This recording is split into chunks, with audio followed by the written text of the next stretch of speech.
Jeffsy. YT Industries has been making waves in the mountain bike scene, and the Jeffsy is no exception. Designed to tackle everything from technical descents to epic climbs, the Jeffsy promises an unmatched riding experience. The Jeffsy features a sleek and aggressive carbon fiber frame that not only looks stunning, but is also designed for optimal performance on the trail. The geometry is modern, progressive, providing a perfect balance between stability and agility. This bike was equipped with top-of-the-line components. The Jeffsy doesn't compromise on quality. From the precise shifting of the SRAM transmission to the powerful stopping capabilities of the SRAM Code RSC brakes.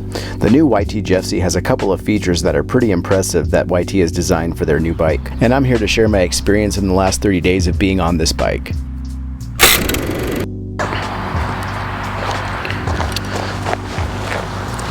All right, here it is, 2023. YT Jeffsy, the middle contender of YT Industries. So let's start with the reason why I bought it. Number one, I already had a Capra and I already have a Izzo, so I wanted to try out the middle contender. And the reason for that is because at one point in time, I did have a 140 millimeter travel bike.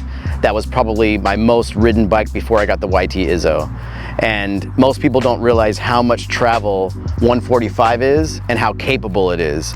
I have been testing out the YT Jeffsy over at the Haas Trail System in Mesa, Arizona. And let's just say, if you've ridden there before, you know it's not the easiest place to ride, and there's a ton of climbing and a ton of rock features everywhere you go. And let's not forget, Mesa has a ton of descending. I'm talking miles of downhill that's super fast and super fun. When it comes to descents, the Jeffsy truly shines. The suspension soaks up bumps effortlessly, providing a smooth and controlled ride. The slack geometry inspires confidence, allowing you to tackle technical sections with ease. In other words, this mid-travel bike likes to get rowdy and smash through anything you can push it through. To me, I feel like it's the best of both worlds. You get the 50% of climbing, you get the 50% of descending. Although on this bike, I do believe that the descending is more like 70%, and it's also 50% climbing, even though that doesn't equal to 100%. But that's how I feel about this bike. It rips. This bike comes in 5 different cores, unlike some of the other YT bikes. I personally went with the YT Jeffsy Core 4. Reason for that is because I really wanted the carbon. They did have the Core 3 that was in the carbon, but it was with Fox shocks, and I honestly appreciate and like the RockShox suspension way more than I like Fox.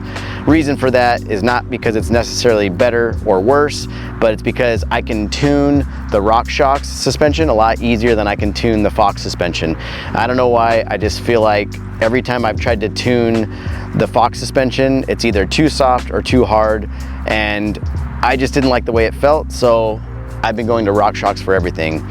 I would have been really stoked to get this in a Core 3 for a cheaper price, but I am not mad at it at all. As you can see, I've already done some upgrades.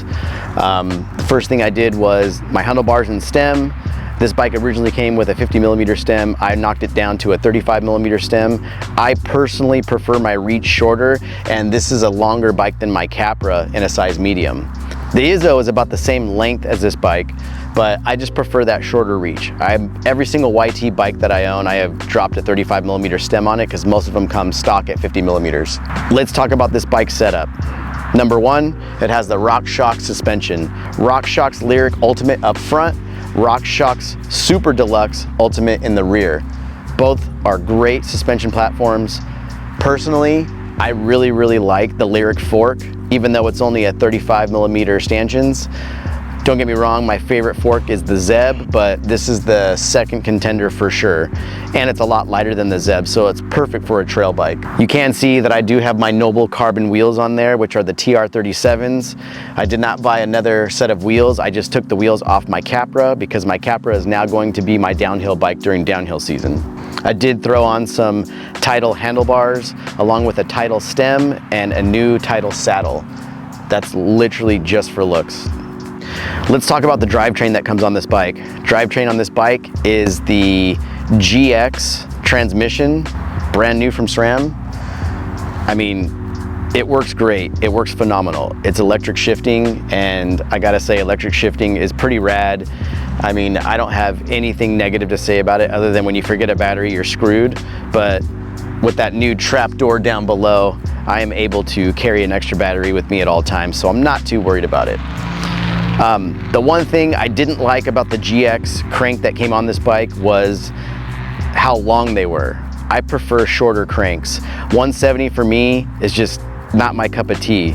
Usually I run a 165 on my YT Izzo, but Cane Creek just recently came out with a 160 millimeter E-Wings crank that I can ride now, and I'm pretty stoked on that. So that's what is on there right now.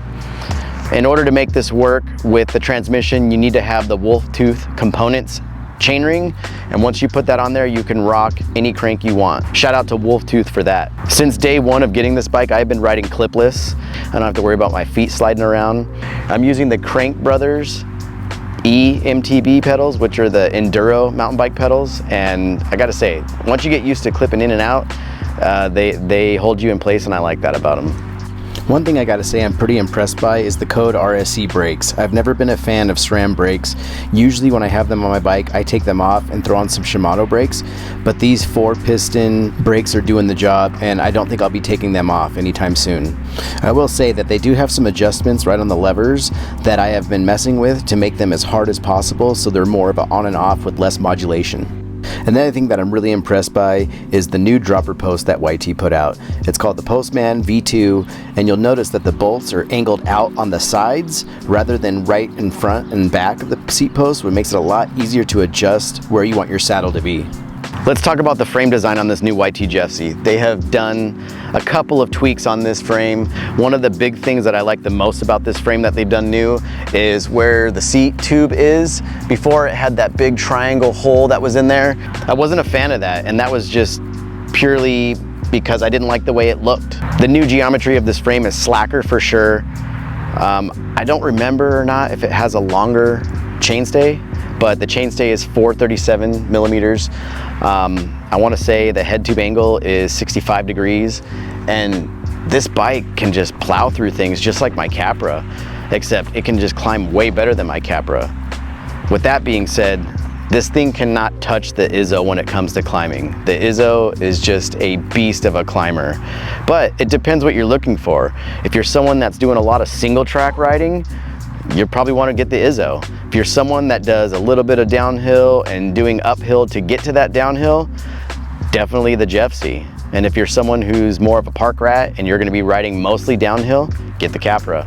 But at the end of the day, having all three bikes and being able to know exactly what they all feel like, gotta say, I mean, the Jeffsy might be taking over my favorite bike, which is the Izzo.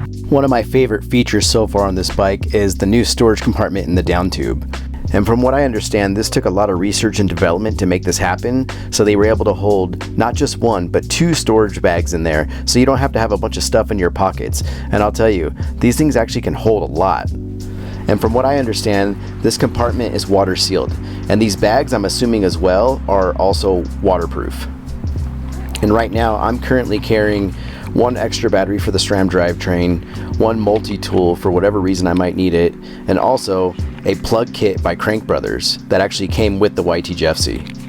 Oh, and I also try to throw in a couple of hydration packets. And the best part is, this is only the first bag. I still have a whole nother little bag that goes inside the frame that's empty. Lately, I've been riding with less things on me because it's just a pain to carry all these things like on my back or in a backpack. I want to be able to be kind of free from having something that I have to wear that's making me sweat more, and these little bags have been doing a great job, especially for the fact that I can still hold a water bottle on the Jeffsy as well.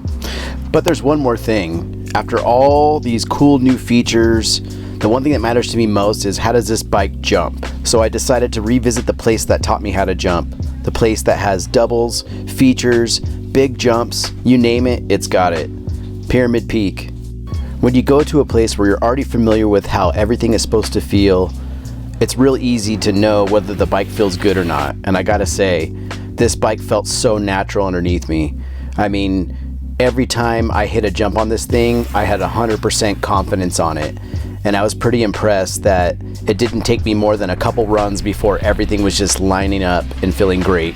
Over the last 4 years, I've been learning how to ride a mountain bike, and this bike made me feel right at home.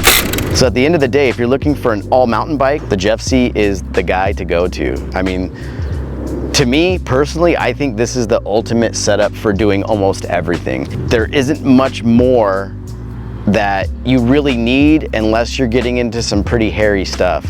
I've hit jumps on this thing, I've hit drops on this thing, and I've definitely done some gnarly downhill in Mesa, Arizona on this thing. And I gotta say, man, this thing did not disappoint. It really does feel like a small Capra, for sure, without a doubt. But also, if you remember, some of the older models of the Capra had the same suspension link and design on it. This is also the same suspension link and design that is on the Decoy. So it's been proven that it's a great design. At the end of the day, who is this bike for? The person that wants to go out there and get rowdy, but also wants to climb. But you're not necessarily spending your whole entire day climbing, and you're not necessarily spending your whole day downhill. That's who this bike is for. It's stable on the downhills and it climbs pretty efficiently. Do I, as an amateur rider who just goes out to have fun as much as possible, recommend the Jeffsy? Absolutely, 100%. So that's it for the 2023 Jeffsy Core 4 first initial review. I'll have another review coming out in probably about 6 months to update to see how I feel about this bike. And that's it for today. Always remember, start small and go huge. Thanks for watching.